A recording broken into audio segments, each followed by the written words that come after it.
அல்லேலூயா. தேவனுடைய நாமம் மகிமைப்படுவதாக. இந்த நாட்களில் உள்ள ஒரு சின்ன வேத பகுதியை எடுத்து தியானிக்க இருக்கிறோம். தேவன் நம்மோடு இருக்க என்ன செய்ய வேண்டும்? இன்னைக்கு அந்த காரியத்தை குறித்து கொஞ்ச நேரம் கர்த்தருடைய வார்த்தையை தியானிக்க இருக்கிறோம். தேவன் நம்மோடு இருக்க என்ன செய்ய வேண்டும்? ஒரு வசனத்தை வாசிக்க கேட்போம். 2 நாளாகமத்தின் புஸ்தகம் 15வது அதிகாரம் 2வது வசனத்தை வாசிக்க கேட்போம். வெளியே ஆசாவுக்கு எதிர்கொண்டு போய் அவனை நோக்கி, ஆசாவே, யூதா பென்யமீன் கோத்திரங்களே, சகல மனுஷரே கேளுங்கள். நீங்கள் கர்த்தரோடு இருந்தால் அவர் உங்களோடு இருப்பார். நீங்கள் அவரை தேடினால் உங்களுக்கு வெளிப்படுவார். அவர்களை விட்டீர்களானால் அல்லேலூயா, அல்லேலூயா. எனக்கு அருமையான தேவனுடைய ஜனமே, தேவன் நம்மோடு இருக்க என்ன செய்யணும்னா, நீங்கள் அவரை கண்டடையத்தக்க சமயத்தில் தேடணுமா? அவரை தேடுங்கள், அப்பொழுது வெளிப்படுவார். அல்லேலூயா. எனக்கு அருமையான தேவனுடைய ஜனமே, இன்னைக்கு அவர் அநேகர் விட்டு ஓடுகிறாங்க. தேவன் நம்மோடு இருக்கணும்னா வார்த்தை சொல்லுகிறது, நீங்கள் அவரோடு இருந்தால் அவர் உங்களோடு. நீங்கள் அவரோடு இருக்கணும். முதலாவது வார்த்தையோடு இருக்கணும். இல்லைங்க, நான் ஞாயிற்றுக்கிழமை ஆராதனையில் மாத்திரம்தான் நான் வார்த்தையோடு இருப்பேன். இன்னைக்கு அநேகருடைய வாழ்க்கையில் இதுதான் நடந்து கொண்டு இருக்கிற ஒரு சம்பவம். ஞாயிற்றுக்கிழமை மாத்திரம் இன்னைக்கு அநேகர் கிறிஸ்தவர்களாக இருப்பாங்க, மற்ற நாள் உலகத்துக்கு ஒப்பான ஒரு மனிதர்களாக இருப்பாங்க. இப்போ ஞாயிற்றுக்கிழமை மாத்திரம் தேவன் நம்மோடு இருப்பார், மற்ற நாட்களில் உலகம் தான் நம்மளோடு இருக்கும். எனக்கு அருமையான தேவனுடைய ஜனமே, தேவன் நம்மோடு இருக்கணும்னா நீங்க முதல்ல அவரோடு இருங்க. அப்படி இருக்கும்போது தான் நிச்சயமாக தேவன் உங்களோடு இருப்பார். அல்லேலூயா. அன்னைக்கு ஆதாம் எடுத்துக்கொள்ளுங்கள். ஆதாம் ஓடி ஒளிந்தான், கர்த்தருடைய வார்த்தையை கேட்டு ஓடி ஒளிந்தான். அன்னைக்கு அநேகர் மனிதர் அதே போல தான் ஓடி ஒளிகிறாங்க. ஆதியாகமத்தின் புஸ்தகம் 3வது அதிகாரம் 8வது வசனம் இப்படியாக சொல்லுகிறது. வாசிக்க கேட்போம். பகலில் குளிர்ச்சியான வேளையிலே சத்தத்தை கேட்டார்கள். அப்பொழுது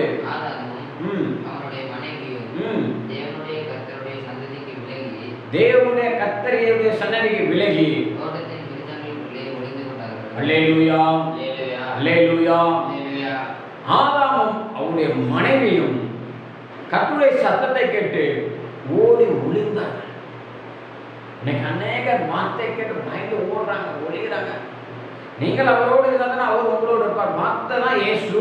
அந்த இயேசுவோடு நீங்க இல்லைனா அப்புறம் எப்படி அவர் உங்களோடு இருப்பார்? எனக்கு அருமையான தேவன், நிதானத்தை ஓடுங்க, நிதானித்து ஓடுங்க. காலம் கடைசி காலம், இனியும் காலம் செல்லாது. வார்த்தையை அவர் அனுப்புகிற ஒரு வேலை, வார்த்தையை அனுப்பி கொண்டே இருக்கிறார்.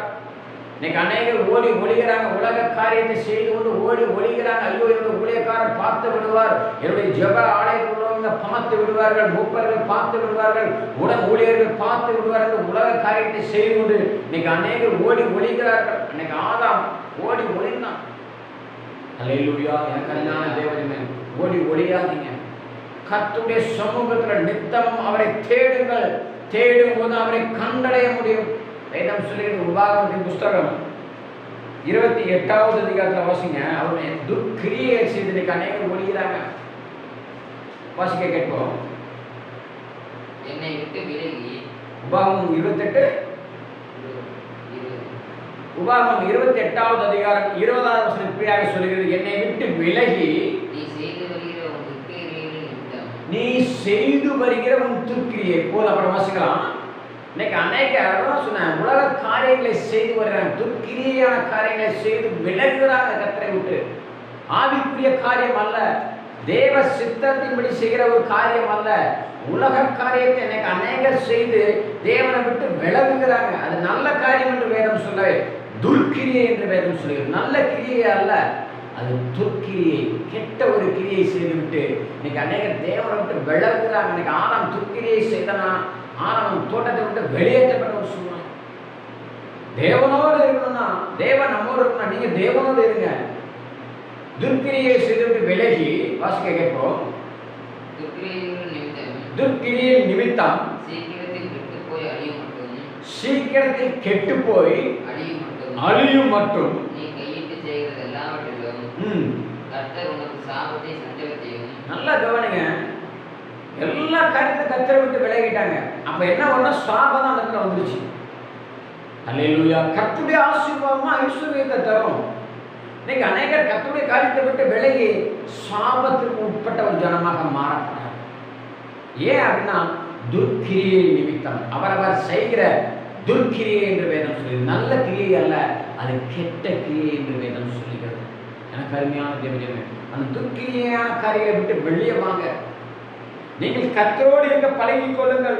யாத்திராகமத்தில் இப்படித்தான் சொல்கிறது. யாத்திராகமத்தின் புஸ்தகம் 32வது அதிகாரம் 8வது வசனத்தை வாசிங்களேன். யாத்திராகமம் 32:8. அவர்களுக்கு நான் விதித்த வழியை அவர்கள் சீக்கிரமாய் விட்டு விலகினார்கள். நல்லா கவனிங்க, இன்னைக்கு அதுதான் உலகத்தில் நடந்து கொண்டு வருகிறது. கர்த்தருடைய வழியை விட்டு விலகி சீக்கிரமாக மறந்து போனார்கள் என்று வேதம் சொல்கிறது. கர்த்தருடைய வழி அது உத்தமம் என்று வேதம் சொல்கிறது. கர்த்தருடைய வழியில் நடக்கிறவன் எவனோ அவன் பாக்கியவான் என்று வேதம் சொல்கிறது. இன்னைக்கு அந்த வழியை விட்டு விலகி இன்னைக்கு அநேக துர்க்கிரியை, உலக காரியங்கள், தன்னுடைய சுயம், தன்னுடைய மாமிசம் இதன்படி நடக்கும்போது தான் தேவனுக்கு விலகி உலகத்தில் ஓடி ஒளிகிற ஒரு சூழ்நிலை. இன்னைக்கு ஆதாம் உலகத்தில் ஓடி ஒளிந்தான். இன்னைக்கு அதே போல இன்னைக்கு ஆவிக்குரிய வாழ்க்கையில் அல்ல, உலக காரியத்துல ஓடி ஒளிகிற ஒரு சூழ்நிலை துர்க்கிரியை செய்து கொண்டு வருகிறோம். எனக்கு அருமையான தேவஜனமே, வாசிக்க கேட்போம். அவர்களுக்கு நான் விதித்த வழியை சீக்கிரமாய் விட்டு விலகினார்கள். கன்றுக்குட்டியை பார்ப்பித்து அல்லேலூயா. போதும். இன்னைக்கு அநேகருடைய காரியங்கள் இப்படித்தான் உலகத்துல என்னுடைய சுயத்தின்படி ஓடுறாங்க, மறந்துடுறாங்க. கர்த்தரை நன்மை செய்த தெய்வத்தை மறந்துடுறாங்க. தாழ்மையில நம்மளை நினைத்திருக்கிறார் என்று வேதம் சொல்லுகிறது. உயர்வுகள் அல்ல, பெருமையான இடத்துல இருக்கும்போது தேவன் நம்மளை நினைக்கிறார். தாழ்வில் நம்மளை நினைத்தார் என்று வேதம் சொல்லுகிறது. இன்னைக்கு அநேகர் மறந்து தன்னுடைய சுயத்திற்கு ஒரு கன்றுக்குட்டியை என்று பார்ப்பித்தார்கள். அதே போல தனக்குத்தானே ஓடுகிற ஒரு சூழ்நிலை. அப்ப கர்த்தர் நம்மளோடு இருப்பார் அப்படின்னு நிதானித்துக் கொள்ள முடியும். கர்த்தர் தன்னை விட்டு எடுபட்டு போவார். நியாயாதிபதிகள் அப்பதான் சொல்லுகிறது வேதம். நியாயாதிபதியின் புஸ்தகத்துல 16வது அதிகாரம் 20வது வசனம் இப்படியாக சொல்லுகிறது. வாசிக்க கேட்போம். அப்பொழுது சிம்சோனே பெலிஸ்தர் உன்மேல் வந்து விட்டார்கள். அவன் நித்திரை விட்டு விழித்து கர்த்தர் தன்னை விட்டு விலகினதை அறியாமல் எப்போதும் போல உதறி போட்டு வெளியே போவான். நல்லா கவனிங்க, கர்த்தர் நம்மளோடு இருக்கார் என்பதை அந்த சிம்சோன் அறியவில்லை. இருக்கிறாரு, ஏன் அவனோடு இருந்தார். அவன் ரகசியங்களை வெளிப்படுத்தினான். ஆவிக்குரிய ரகசியங்களை வெளிப்படுத்தும் போது, உலகத்துக்குள்ள வெளிப்படுத்தும் போது கர்த்தர் தன்னை விட்டு விலகினதை அவன் அறியாது. வார்த்தையின்படி நடக்கல. வார்த்தையின்படி நடந்திருந்தால் கர்த்தர் அவனோடு இருந்திருப்பார், பெரிய காரியங்களை செய்ய. உலகத்துல விழுந்தான் சிம்சோன். கர்த்தர் அவனை விட்டு விலகி போனான். இன்னைக்கு அநேகர் உலகத்தெல்லாம் விழுந்து விழுந்து விழுந்து விழுந்து ஓடுகிறோம். எனக்கு அருமையான தேவஜனமே, இனியும் காலம் செல்லாது, ஜாக்கிரதையாக ஓடுங்கள். சிம்சோன் தேவாவி இறங்கினது, அதே தேவாவி அவனை விட்டு விலகினது அவன் அறியாதிருந்தான் என்று வேதம் சொல்லுது. கர்த்தர் அவனோடு இருந்து பெரிய காரியங்களை செய்தார். அவன் உலகத்துல விழுந்தான், மானுசத்துல விழுந்த போது தேவ ஆவி அவனோடு விலகினதை அவன் அறியாதிருந்தான். உங்களோடு இருப்பார் என்பதை நீங்கள் எப்படி உணர்ந்து கொள்ள முடியும்? தேவன் உங்களோடு இருக்கிறார் என்பதை நீங்கள் எப்படி அறிந்து கொள்ள முடியும்? தேவ ஆவியை நீங்கள் எதனால் அறிந்து கொள்ள முடியும்? நிதானித்து ஓட வேண்டும். அல்லேலூயா. நீங்கள் கர்த்தரோடு இருந்தால் மட்டும்தான் கர்த்தர் உங்களோடு இருப்பார். நீங்கள் அவரை தேடினால் அவர் உங்களுக்கு தென்படுவார். நீங்க உலக காரியத்தை ஓடினா உலக காரியம் தான் உங்களுக்கு முன்பாக வரும். ஒரு வசனத்தை வாசிக்க கேட்போம். ஏசாயாவின் புஸ்தகம் 55வது அதிகாரம் 6வது வசனத்தை வாசிக்க கேட்போம். ஏசாயாவின் புஸ்தகம் 55:6. கர்த்தரை கண்டடையத்தக்க சமயத்தில் அவரை தேடுங்கள். அவர் சமீபமாய் இருக்கையில் அவரை நோக்கி கூப்பிடுங்கள். போதும். அவரை எப்படி தேடணுமா? கண்டடையத்தக்க சமயத்தில் அவர் தேடணுமா? அல்லேலூயா, அல்லேலூயா. தேடுங்க. தேடுகிற ஒரு மனிதன் தான் கண்டடைவான். தேடாமனா கர்த்தருடைய அபிஷேகத்தையும் பெற முடியாது, கர்த்தருடைய நன்மையும் பெற முடியாது.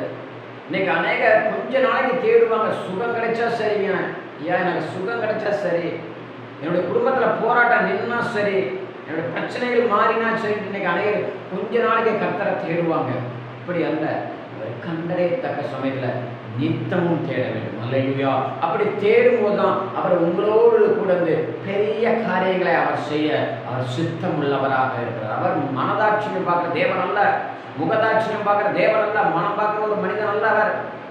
அவர் இருதயத்தை பார்க்கிற ஒரு தேவன். உங்களுடைய முகத்தை பார்த்து உங்களுடைய முகத்துக்கு ஏற்றாற் போல அவர் பேசுகிற ஒரு தேவன் அல்ல.